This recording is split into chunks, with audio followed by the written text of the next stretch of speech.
Welcome back to Dan's Messy Garage. This is going to be part 2 of me putting a 302 engine together. I have the pistons cleaned up, stacked up on top of the engine.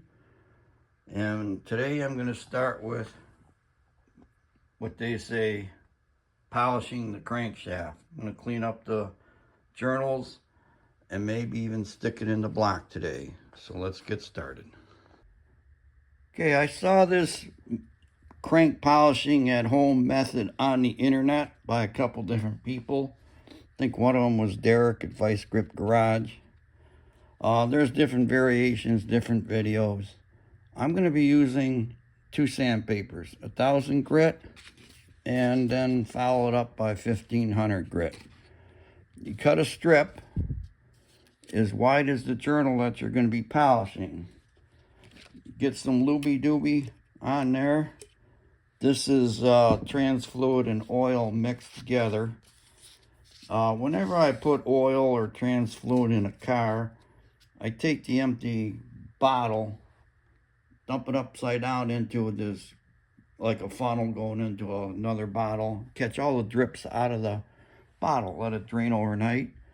Now I use that oil and trans fluid that comes out of the bottles in my squirt can. Kind of free-ish.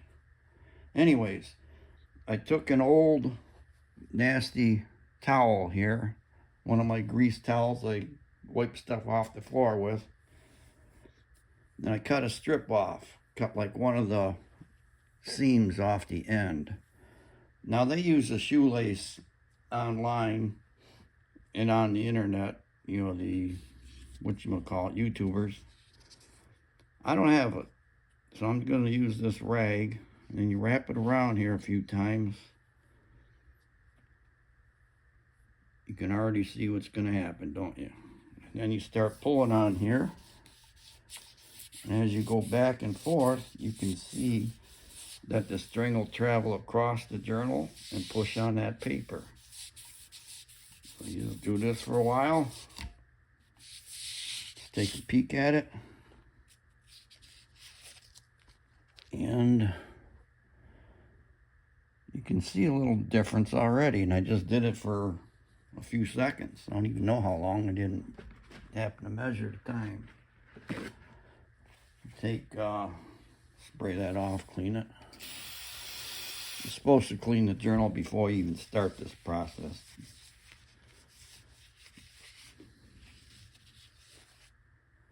I don't know if the camera can pick it up, but I can see that that's already better. So I'm going to clean off the sandpaper. Put a little more trans fluid and oil on there. Lube it up.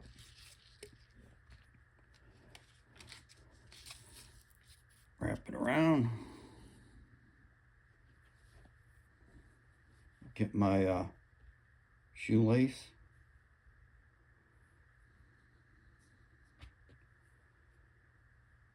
Three or four times around there. 3 seems to work good.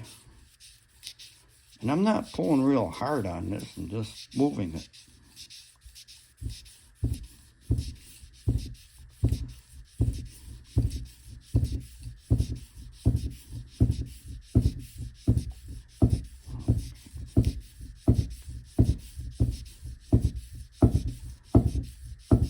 Take a peek at it here.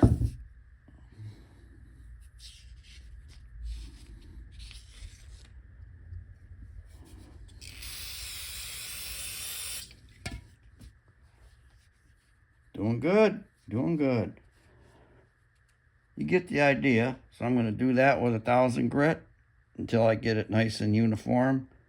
I'm going to use the 1500 grit. And you can even take like a metal polish and strip a microfiber cloth, put that on there, and you really can't wrap the cloth around it, but you can, you know, like let's just say this is microfiber cloth. You could do that with some metal polish on there. You got the idea, like that.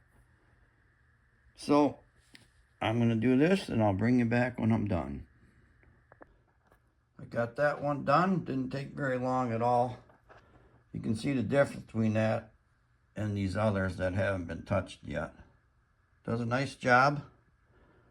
And I took some good old rubbing compound that you would use on a car paint, put that on there, and I just took some hemp twine, binding twine, whatever you call it, wrap that around there and pull that back and forth to act more as a polish.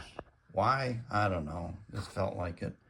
Probably super unnecessary. In fact, what I'm doing is probably unnecessary. This crank is in good shape.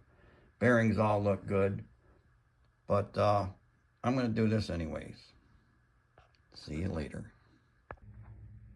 That came out great. I'm really happy. And one thing that you want to do if you do this, you got to clean out all those oil galleries, because they've got the sanding grit and, in my case, rubbing compound in there. I'm very happy also with this rope and rubbing compound polishing those up. It made a noticeable difference. And add that to your regime when you do this. So now I'm going to get some brake cleaner, clean out all those oil passages, clean the crank up, and oil it. Get it ready for installation.